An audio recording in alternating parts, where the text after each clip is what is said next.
Okay, So sir. how is everything happening? Yes, sir. Everything is fine, sir. Thank you very much, sir. I was slightly busy, so could not do anything else. But I will be planning to call Hari sir today, and then we will be trying to take things forward, sir. Probably, I don't know, because of the election and training, probably you may focus on the other parts till Sir. 13th basically. Sir. So what I am looking out for is that if he can give me some contacts or something, then it will be easier for me. Otherwise, anyways, I am planning to move, and I was also planning that I will go through your points and एक-एक point का कुछ Basically, I would be advising you, sir, first of all, you join through app. app. Unless you join through the app, whatever activities you are doing, it is of no use to the system as a systemic effort, Understood, sir. because it will not be helping you and it will not be helping system also. ठीक है sir, तो मैं app तो अभी download कर लेता हूँ. Number one. Number two, then there are 4 options. You have to decide in what capacity you would like to join, because you are having the capability to become Chanakya also. Okay, So sir. if you are joining as a Chanakya, then Chanakya come member under consideration. That is the one option. Second, नहीं sir, मैं pledge member में आ जाऊंगा sir.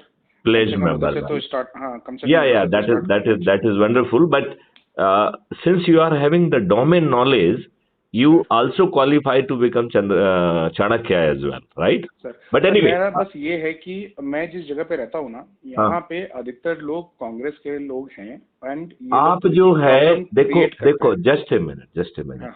देखिए नितिन जी, मैं आपको एक चीज कहना चाहूंगा कि अपने दिमाग से आप लोगों को अच्छा बुरा किस पार्टी का है ये दिमाग से निकाल दीजिए. अच्छा. You address them as an individual. देखो, मैं आपको एक चीज बताऊं, मैं बड़े उसके साथ ये कहना चाहूंगा, जिनको आप अच्छा कह रहे हैं, जिनको आप विद्वान कह रहे हैं, यदि वो खुदगर्ज हैं, यदि वो सिर्फ अपने लाभ के लिए जी रहे हैं, और यदि वो अपने देश के लिए, जिसमें उनके 5 पैसे खर्च नहीं हो रहे हैं, और यदि as a member under consideration भी वो नहीं जुड़ते हैं, तो उनका ये एक्शन देशद्रोह कहलाएगा. क्योंकि एक्शन की जो लीगल डेफिनेशन है, that is the commission and omission both, right? It means if something is in national interest and you are not doing it, then you are the... sir, उनका जो brain है ना sir, वो दूसरी तरीके से brain washed है अभी, तो उसको थोड़ा ठीक करना पड़ेगा. क्योंकि उनका जो ब्रेन वॉश्ड है वो ये है कि जो वो कर रहे हैं, Congress itself is the countries party, इस तरीके से करके है. कांग्रेस जो है इस देश के लिए एक सबसे बड़ा कर्स है, सबसे बड़ा नासूर है, और सबसे बड़ी दुष्ट है, जिसने अपने देशवासियों के ऊपर उस कॉलोनियल सिस्टम को थोपा है, जो इस दृष्टि से ही बनाया गया था कि भारतीयों को उत्पीड़ित करना है, अपमानित करना है, उनमें हीन भावना पैदा करना है, और उसे प्रक्रिया में फंसा के रख के सालों साल तक प्रताड़ित करना है. और जो एडमिनिस्ट्रेटिव सिस्टम था वो पूरी तरह से लाटसाब था, और आपके फ्रीडम फाइटर्स की कोई गलती नहीं होने के बावजूद उन्हें फांसी के फंदे पर चढ़ा देता था. वही व्यवस्था आज भी आप पर थोपी हुई है. You don't feel it is a matter of pity on us that we are still being governed by the same set of rules, and the so-called the administrative and judicial system, it has now become the charan sevak of these politicians. Those themselves are not the good people. हमारे राजनेता अच्छे लोग नहीं हैं, अपराधी हैं, दल बदलू हैं, बाहुबली हैं, जनताओं पे अत्याचार करते हैं. और जनता तो छोड़िए, ये अपने कार्यकर्ताओं से, अपने सिस्टम से ही अत्याचार कराते हैं, और फिर जो है उनके कार्यकर्ता उनके चरणों में जाके बैठते हैं तो थोड़ा बहुत रिलीफ दिला देते हैं. तो सिर्फ इनके कार्यकर्ता इनके चरणों में बैठे रहे, इनके दरबारी बने रहे, इस दृष्टि से ये अपने कार्यकर्ताओं को भी प्रताड़ित करते हैं, जिनके कारण ये राजनेता बने हैं। अब बताइए, इससे बड़े दुष्ट कोई हो सकता है क्या? नहीं सर, बिल्कुल सही है, क्योंकि वो लोग क्या करते हैं, उनसे गलतियां करवाते हैं और फिर उनको बचा लेते हैं, और जब वो उनको बचा लेते हैं या किसी भी तरीके नहीं, से उनको बचाते इसलिए नहीं है, उनको जो थोड़ा बहुत प्रोटेक्शन देते हैं। अब मान लो अपराध पंजीबद्ध हो गया है तो अरेस्ट नहीं होगी, और आप हमेशा डर में जिएंगे और उनके चरण सेवक बने रहेंगे। करेक्ट। और आप अच्छे लोगों को टिकट ही नहीं देते हो।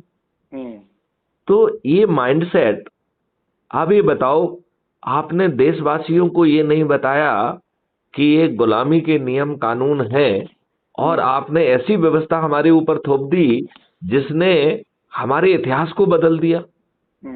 और जो अपने आप को विद्वान कह रहे हैं, वो कैसे घटिया विद्वान हैं कि जो है ना वो खुद समझ पाए, ना अपने देश की जनता को बता पाए या बताने का साहस कर पाए। तो मुझे तो वो स्वार्थी खुदगर्ज लोग दिखाई देते हैं।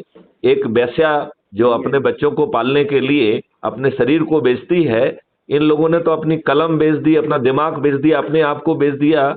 ये किसी वेश्या से अच्छे हैं? कम नहीं है। करेक्ट सर, बिल्कुल। ये they are the prostitute. Correct sir, you are absolutely right sir. हाँ, मतलब मेरा ये कहना है कि हमें अपने आप को लानत आना चाहिए। कई लोग हमसे कहते हैं कि साहब, आप लोगों को जोड़ने में आपने कोई क्वालिफिकेशन नहीं दी है, अपराधी भी जुड़ जाएंगे। तो मैंने कहा, देखो, ये अपनी एस्टैब्लिश पॉलिसी है कि हम अपराधी को भी चंद्रगुप्त घोषित करेंगे और उसकी भाषा अलग होगी। तो उन्होंने पूछा, भाई साहब क्या भाषा होगी? तो मैंने उसमें बताया गया कि जो आपराधिक कृत्य के लोग होंगे, जिन चंद्रगुप्त बनेंगे, अधिक से अधिक लोगों को जोड़ के उनकी भाषा ये स्टार्ट होगी कि आपके द्वारा ये अपराध किए गए हैं। आपराधिक रिकॉर्ड होने के बाद, आपराधिक चरित्र होने के बाद, और ये जानते हुए कि आपराधिक रिकॉर्ड होने के कारण आपको टिकट नहीं मिलेगा और आपको क्राउन नहीं मिलेगा, आपको कोई सीधा लाभ नहीं मिलेगा, इसके बावजूद भी आपने 21 लक्ष्यों के लिए अपने आप को समर्पित किया और लोगों को जोड़ा। आप उन विद्वानों से महान हैं जो स्वार्थी और खुदगर्ज हैं। हम आपको अपराधी होते हुए भी चंद्रगुप्त का भी देते हैं पद और आपको सलूट करते हैं। केवल आपराधिक रिकॉर्ड होने के कारण, हमारी घोषित पॉलिसी के कारण हम आपको टिकट नहीं, आपको हम उस जगह पे नहीं पहुंचने देंगे, लेकिन फिर भी हम आपके चरित्र को सल्यूट करेंगे अपराधी होते हुए भी। अब आप ये बताइए, जो विद्वान लोग हैं ये देश के लिए क्या है? They are absolutely worthless creature for the country, जो ना अपना हित देख पा रहे हैं, ना अपना लाभ देख पा रहे हैं। एक हमारे किसी सनातन कुमार से बात हो रही थी, you listen that communication, you will be surprised. मैंने उसको कहा, तुमको लानत आना चाहिए अपने आप पे। भाई, जब आपको एक ऑप्शन मिल रहा है टू ज्वाइन, और यदि आप नहीं ज्वाइन कर रहे हैं तो then you are destining yourself to slavery. Correct. तो आप फिर अच्छे क्यों हैं? आप होशियार क्यों हैं? नहीं, it is my liberty to take action. Yes, मैंने कहा कि it is your liberty to take action and remain slave. आप दास बनने में आपको अच्छा लग रहा है, जूते लाते खाने में अच्छा लग रहा है, आप जो है महंगाई और इनसे मार खा रहे हैं, ये लोग रोज झूठ बोल रहे हैं और ये फ्री भी बांट के। देखिए, मानव शरीर और मानव जन्म का एक धर्म है, श्रम करना और श्रम के माध्यम से सम्मान पाना। जो व्यवस्था आपसे जो है आपको फ्री भी बांट रही है, वो आपको बिल्कुल बर्बाद कर रही है। वो मानव शरीर में आपको कीड़ा मकोड़ा बना दे रही है। करेक्ट। वो आपको सम्मानहीन कर दे रही है। Parasite is the word. वो आपको पैरासाइट बना रही है। Correct sir. तो ये तो राजनेता अपने लाभ के लिए आपको किस स्थिति में खड़ा हो कर दें और इनसे आप फीता कटवा रहे हैं। अरे भाई, ये हमारे फीते क्यों काटना चाहिए, बताइए ना। इनका चरित्र क्या है, सोच क्या है, चिंतन क्या है? इनकी तो इतनी औकात नहीं है कि सही बात कह दें। अब बताइए, माननीय नरेंद्र मोदी जी, जस्ट माननीय नरेंद्र मोदी जी मन की बात करते हैं, तो मैंने उनके बहुत सारे अनुयायी और आनंद भक्तों से बात की। मैंने कहा, ये बताइए कि जो ये माननीय नरेंद्र मोदी जी हैं, ये वर्शिप प्लेसेस एक्ट को क्यों खत्म नहीं कर रहे हैं? संविधान की व्यवस्था के विरुद्ध इतने सारे कानून बने, उन्हें क्यों खत्म नहीं कर रहे हैं? अरे भाई, नरेंद्र मोदी साहब कितने दूर की बात सोचते हैं, आप तो जान ही नहीं सकते हैं। उनकी मन की बात तो भगवान नहीं जान सकता है। तो मैंने कहा कि माननीय नरेंद्र मोदी मन की बात में किसी दूसरे के मन की बात करते हैं क्या? मैंने कहा उनसे तो मैथिली शरण गुप्त अच्छे हैं जो ठोक बजा के अपने मन की बात कहते हैं। आप तो मन की बात रिकॉर्ड करके और मन की बात कहते हो और उसमें जो है ना किसी दूसरे की मन की बात कहते हो। तो भैया मन की बात नाम का कार्यक्रम चलाने की क्या जरूरत थी? आप बात मानते हो कि नहीं मानते हो? Correct sir. अब आप ये बताइए ये कैसा देश है कि आप हर व्यक्ति का ये फंडामेंटल राइट है कि यदि उसके साथ कोई अन्याय हो तो वो कोर्ट जाए। वर्शिप प्लेसेस एक्ट 1919 का सेक्शन 4 आपको न्यायालय जाने का हक छुड़ा ले रहा है। क्यों? उसमें सेक्शन 4 में यही लिखा है, court are debarred from taking cognizance. In what condition? नहीं, कोर्ट आपकी किसी भी जो है ना वर्शिप प्लेस एक्ट से संबंधित किसी भी पिटीशन में कोर्ट आपकी पिटीशन पर संज्ञान ही नहीं लेगी। देखिए इसने 3 बड़े बड़े जो है ना वो किए हैं उसमें। एक उसने कहा कि राम जन्मभूमि को छोड़कर अन्य जितने भी विवाद किसी भी न्यायालय में लंबित हैं 15 अगस्त 1947 के मान से जो धर्म जिस चीज के लिए यूज हो रहा है उसी के लिए यूज होता रहेगा। इसी मानक सिद्धांत के तहत सभी परिवादों को, सभी पिटीशंस को क्लोज कर दिया जाए। राइट? फिर सेक्शन 4 कहता है कि यदि इसके बाद कोई पिटीशन आती भी है तो courts are barred from taking cognizance. ये सेक्शन 4 कह रहा है। 8 सेक्शन का 1.5 पेज का तो एक्ट ही है वो। और वो जो है, अब आप ये बताइए ज्ञानवापी मस्जिद में, आई डोंट नो आप ज्ञानवापी मस्जिद वगैरह में थोड़ा बहुत कुछ आपने रुचि ली है, कुछ सुना है, कुछ जाना है क्या? लेकिन वहाँ पे भी कुछ ऐसा है कि वहाँ पे भी अपना पहले मंदिर था, कुछ ऐसी चीजें हैं। देखिए मैं तो ये कह ही नहीं रहा हूँ। आपने देखिए मैं कई बार जो है बनारस गया हूँ और अभी कुछ दिन पहले भी बनारस गया था और मैंने परफेक्ट स्टडी किया है, पहले भी किया था और उसको अभी रिवाइज किया है कि जो हमारे नंदी बाबा बैठे हैं, जो बुजू खाने में शंकर भगवान बैठे हुए हैं, जिनको ये लोग फब्बारा कह रहे हैं दुष्टता से, ये दुनिया का हर व्यक्ति मान लाएगा कि वो जो है नंदी बाबा के अलाइनमेंट में है और वो शंकर बाबा ही है। ठीक है ना? इसमें मुझे कोई भ्रम नहीं है। यदि उस मस्जिद को जो है ना टूटी हुई डेवरी से, खंडहर से बनाया गया है, उस मंदिर का पूरा पीछे का भाग जो है मंदिर का ओरिजिनल शेप में ही है। उसमें गौरी की प्रतिमा भी लगी हुई है, मतलब उसमें दीवाल में ही, जिसकी पूजा भी होती रही। ठीक है ना? अब सवाल ये उठता है जो आपने ये एक्ट बनाया है वो क्या कह रहा है? क्या 15 अगस्त 1947 को वह स्थान किस धर्म के लिए यूज हो रहा था? तो ज्ञानव्यापी मस्जिद वो 15 अगस्त 1947 के पहले ही बन चुका था। एग्रीड? 15 अगस्त 1947 के बाद जो है ना उसे तोड़ के मस्जिद नहीं बनाया गया। ठीक है कि नहीं? करेक्ट। इसका मतलब है इस सिद्धांत के तहत क्या किसी मजिस्ट्रेट को उसका ओरिजिनल स्वरूप मांगने का हक मिलता है क्या? ये तो इस एक्ट ने तो जो मार्गदर्शी सिद्धांत तय किया वो तो 15 अगस्त 1947 किया है। तो आप ओरिजिनल स्वरूप क्यों जानना चाहते हैं? आप तो 15 अगस्त 1947 को क्या स्वरूप था उसकी बात करिए। तो वो बात हमें मजिस्ट्रेट की सूट कर रही है, इसलिए हम ताली बजा रहे हैं। वो हाई कोर्ट में भी गया, हाई कोर्ट में भी वो उसको विथस्टैंड का जो है ना मान्य कर लिया गया है, लेकिन हाई कोर्ट का जजमेंट भी हमें सूट कर रहा है तो हम खूब जोर जोर से ताली बजा रहे हैं। लेकिन हम ये कह रहे हैं कि क्या ये विद्वत्ता है? क्या ये वर्शिप प्लेसेस एक्ट 1947 का पालन है? यदि एक एक्ट जो कि असंवैधानिक था, गलत था, और लेकिन वो तो इसीलिए उन्होंने ये सोचा होगा ना कि अभी कम से कम राम जन्मभूमि वाला जो है वो हमारे नाम पे हो गया है, तो अभी कम ये से कम फालतू की बकवास है। ये बताओ, ये माननीय नरेंद्र मोदी जी ने किया है क्या? ये सुप्रीम कोर्ट ने किया है। हम इनके 56 इंच के सीने को तब मानते जब ये पार्लियामेंट में इनेक्टमेंट करके जो है ना उसको करते। और रही बात के जो है ना वहां मंदिर बनाने की, तो इतना पैसा देश से इकट्ठा किया गया है।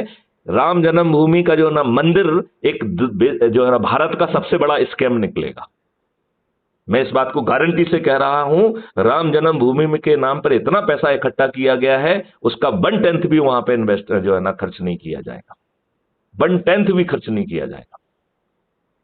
तो ये तो वही हो गया है जो जैसे जो है ना आपने देखा हो झांकियां बनाते हैं, उसमें कुछ पैसा खर्च करते हैं और उससे 10 गुना कमा के जो है ना धनी हो जाते हैं और अपने आप को धर्मार्थी बताते हैं कि देखो साहब हमने झांकी लगाई है।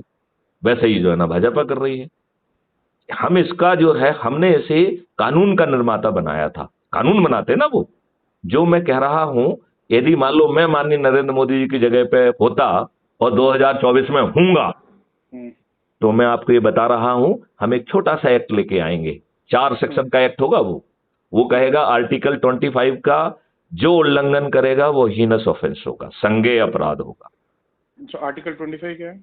आर्टिकल 25 है right to religion, fundamental right to religion. तो उसमें तो वो बोलेंगे कि हमारा यहाँ पे ऑलरेडी चीज है तो इसको नहीं नहीं नहीं नहीं नहीं नहीं, ये तो आपके आचरण के बारे में है ना। ये कह रहा है कि आपको जो धर्म अच्छा लग रहा है उसे आप प्रोफेस कर सकते हैं। और दूसरा राइट आर्टिकल 25 देता है कि आप धर्म का आप प्रचार कर सकते हैं। ये क्या नहीं कहता है, आप किसी दूसरे धर्म का उल्लंघन नहीं कर सकते हो, किसी दूसरे धर्म का अपमान नहीं कर सकते हो, आप किसी दूसरे धर्म के बारे में गलत बात नहीं कह सकते हो। तो आप ये बताइए,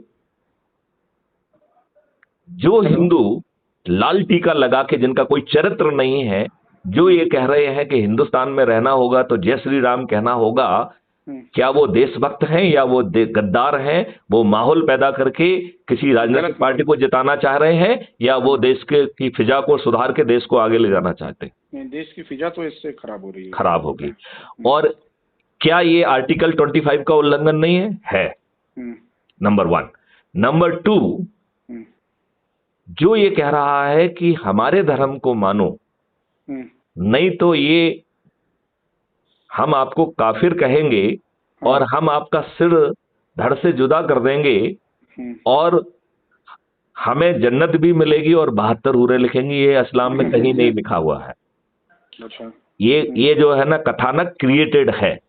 तो जो इस कथानक को कहेगा वो आर्टिकल 25 का उल्लंघन है कि नहीं है? क्योंकि आप अपने धर्म के बारे में नहीं कह रहे हो, आप कह रहे हो अपने धर्म को दूसरे पे थोप रहे हो, जो आर्टिकल 25 का उल्लंघन है, राइट?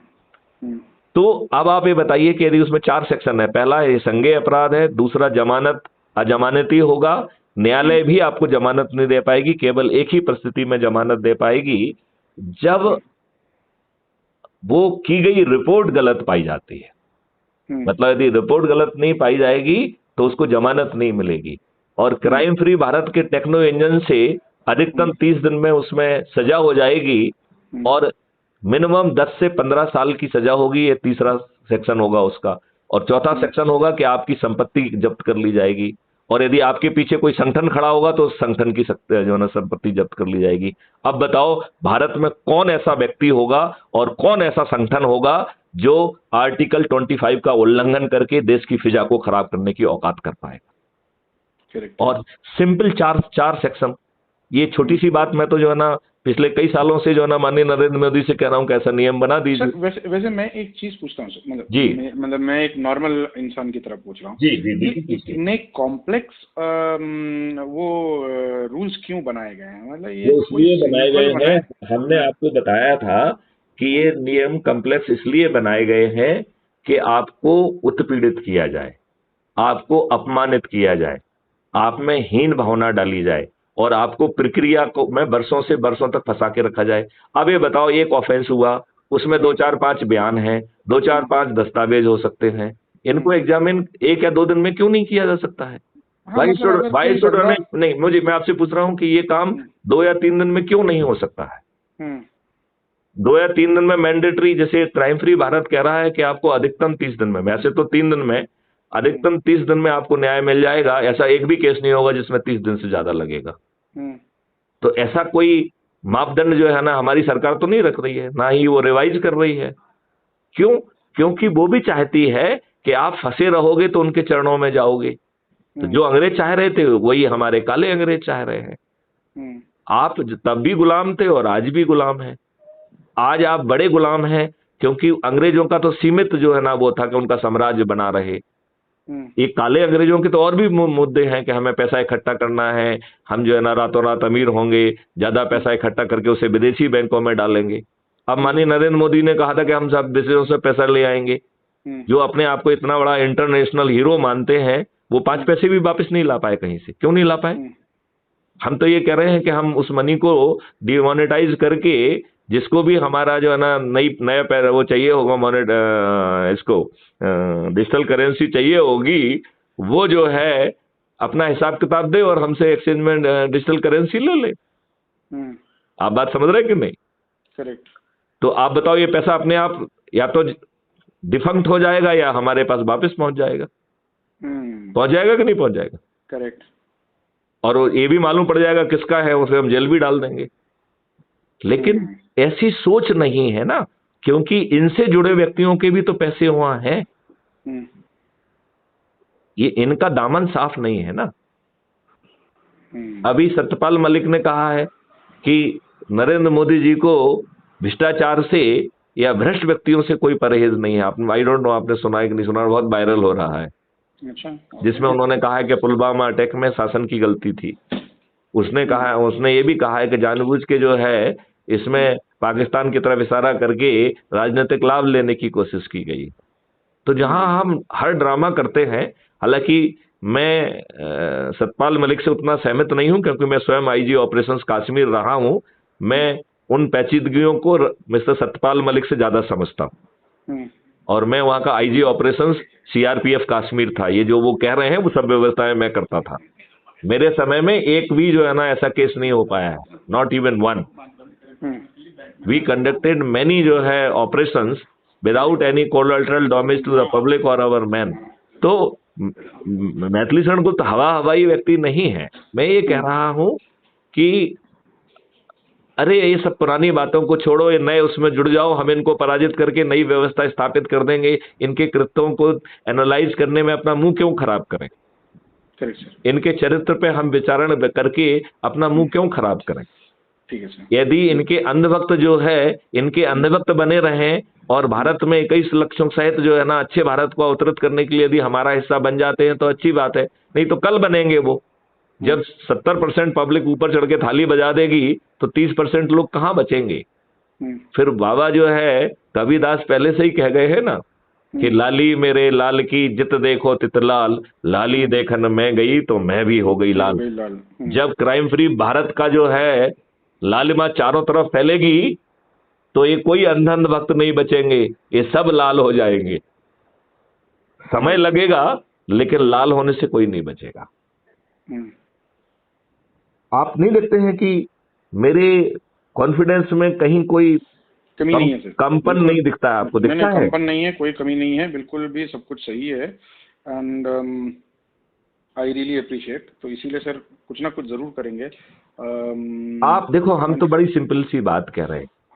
आप नए व्यक्तियों को करने के पहले जो आपका पुराना सर्कल है उस पर फोकस करिए। वैसे भी 13 तारीख तक ये सभी कॉलेज वाले सब बंद है, ऐसा मुझे मिस्टर हरीश ने बताया। नहीं, बंद नहीं है सर, ये लास्ट में है। मतलब अगर अभी 13 अप्रैल तक अगर 13 मई तक अगर हमने नहीं मूव किया तो सारे कॉलेजेस उसके बाद में बंद हो जाएंगे, क्योंकि उसके तो आप चर्चा कर लो। I am open to it. And as an देखो, एक बात और भी है, मैं जो है देखो आजकल हर जगह जो है ना कोरोना के कारण बड़े टेलीविजन और वो सिस्टम अवेलेबल हैं। तो आपने अपनी बात कह दी, फिर पहले से मुझसे फिक्स करके रखो। I will come in video conference, वो मेरी भाषा में भी बात सुन लेगी। मत कीजिए सर, मैं अपना वो करता रहूंगा। ठीक है। और मैं अभी पहले तो ये क्या सोच रहा था कि लेकिन जो मैं आपसे कह रहा हूँ, इस व्यवस्था में एक्सटर्नल की पहले इंटरनल डायमेंशन है।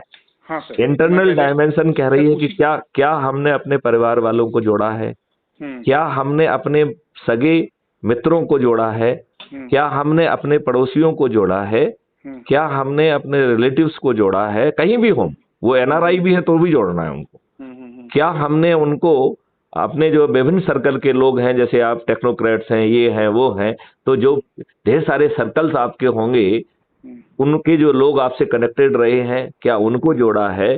क्या आपने जहां रह रहे हैं उसके युवा और विद्यार्थियों को जोड़ा है? तो दूर जाके क्यों, हम अपने यहीं पे छोटी सी संगोष्ठी कर लें जिसमें बच्चों को बुला के बैठा के बातचीत करें, 10-5 बातें करें और इसके बारे में भी बात कर लें। हम सीनियर सिटीजन जिनका जीवन का अर्थ खत्म हो गया है, जो कि कभी सबसे ज्यादा अच्छे व्यक्ति थे, यदि उन्हें अपने जीने का मकसद मिल जाएगा तो वो इसी में लग जाएंगे, उनका बचा हुआ जीवन जो है ना महान बन जाएगा और इस देश को जो है ना एक अच्छा भविष्य मिल जाएगा। तो हम सीनियर सिटीजन को इन्वॉल्व करें, जैसे आपके फादर है, फादर इन लॉ हैं, यदि आप उनको नहीं जोड़ पाते हैं तो हम जोड़ेंगे उनको। ठीक है सर, ठीक है ना, उसमें कोई दिक्कत नहीं है। और फिर जो हमारे समाज सेवी संगठन जिनसे हम जुड़े रहे हैं, हम उनको रीच आउट करें। ये हमारा इनर सर्कल है, हम इनर सर्कल को जरूर अटेम्प्ट करें, साथ में बाह्य सर्कल को भी अटेम्प्ट कर लें। तो यदि आप ये कर लेंगे तो आप हीरो बन जाएंगे।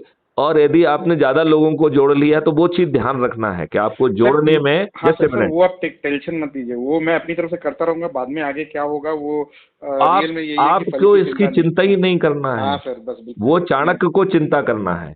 हाँ सर। और यदि आपने ज्यादा लोगों को जोड़ के यदि आप चंद्रगुप्त बन गए तो मुख्यमंत्री भी आप बनेंगे, प्रधानमंत्री भी आप बनेंगे। नहीं सर, मैं चाणक्य ही बनना चाहता हूँ। ठीक है, क्योंकि मैं अपने यहाँ पे भी अपना जो मेरा हेयर स्टाइल है वो भी वैसे ही है, और मैं भी काफ़ी चाणक्य की चीज़ें ही और क्या कहते हैं द्रोणाचार्य की जो नीतियाँ हैं और उनके जो सिखाए वाले तरीके हैं, मैं उनमें काफ़ी ज़्यादा विश्वास करता हूँ कि अपने जो बच्चे हैं उन लोगों को बहुत ही अच्छा बनाने का है। तो मैं अपने आप को भी उसी देखो, वो बच्चे बहुत अच्छे अपने आप बन जाएंगे यदि आप उनका इकोसिस्टम बदल देंगे। आज खराब इकोसिस्टम के कारण वो अच्छे नहीं बन पा रहे हैं। ये बहुत बड़ी बात है जो मैं आपसे कहना चाहता हूँ। Correct sir. यदि वो आज अच्छे नहीं बन पा रहे हैं, यदि वो आज स्ट्रगल कर रहे हैं, मैं ये कह रहा हूँ भारत में एक भी व्यक्ति अनएम्प्लॉयड नहीं होगा, भारत में एक भी व्यक्ति गरीब नहीं होगा। हाँ सर। भारत में किसी की चेक बाउंस नहीं होगी, क्योंकि उसके अकाउंट में पैसा हो चाहे ना हो, उसके अकाउंट में जितना उसकी चेक होगी वो पैसा ट्रांसफर करके उसका ही एक कॉस्ट सेटलिंग अकाउंट होगा, उसमें वो लायबिलिटी क्रिएट कर दी जाएगी। और चूंकि टैक्स खत्म हो जाएगा, क्योंकि हमारे पास आज की जो रेवेन्यू है उससे 20 गुना ज्यादा रेवेन्यू होगी, तो हम अपनी जनता से टैक्स क्यों लें यदि हमारे पास ऑलरेडी पैसा है तो टैक्स फ्री भारत होगा, तो टैक्स कंप्लायंस के बर्डन से बच जाएंगे। और इतनी बड़ी मशीनरी जो फ्री होगी, तो जहां पे दिक्कत है उसका काम हेल्प करना होगा। तो यदि आपकी चेक बाउंस हुई तो मालूम पड़ा मशीनरी आपके घर पहुंच गई, क्या ये नवीन अवस्थी जी अपन थोड़ी चर्चा कर लें क्या?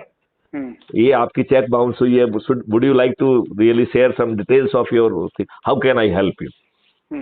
और वो हेल्प करना ही उसका काम है, क्योंकि उसका बाकी जो है ना पावर तो खत्म ही हो जाएगा ना। मतलब वो रेड करना है नहीं, कुछ है ही नहीं, कोई किसी को चोर आप कह नहीं सकते हो, राइट? तो इस देश में आगे चल के कोई दिवालिया नहीं होगा। और मैं तो बड़ी छोटी सी बात कह रहा हूं भाई, आज जब सब कुछ खराब है और इस व्यवस्था में यदि आपको लग रहा है कि कम से कम चिंतन और सोच अच्छा है, इतना ही मान लो अकेला, ठीक है ना, तो अजमा के देखने में क्या दिक्कत है? बट आर यू लूजिंग जब आपके जेब से 5 पैसे भी नहीं जा रहे हैं? तो अजमा के देखने में तो कोई दिक्कत नहीं होना चाहिए कि होना चाहिए? नहीं, बिल्कुल नहीं सर। सर तो मैं अभी ये ऐप डाउनलोड कर लेता हूँ सर, और मैं आपको थोड़ी देर में वापस कॉल करता हूँ, क्योंकि मेरी मम्मी जो है वो बैंक में बैठी हैं। चलिए, जरूर जरूर जरूर जरूर जरूर। ओके, जय हिंद, जय भारत, वंदे मातरम।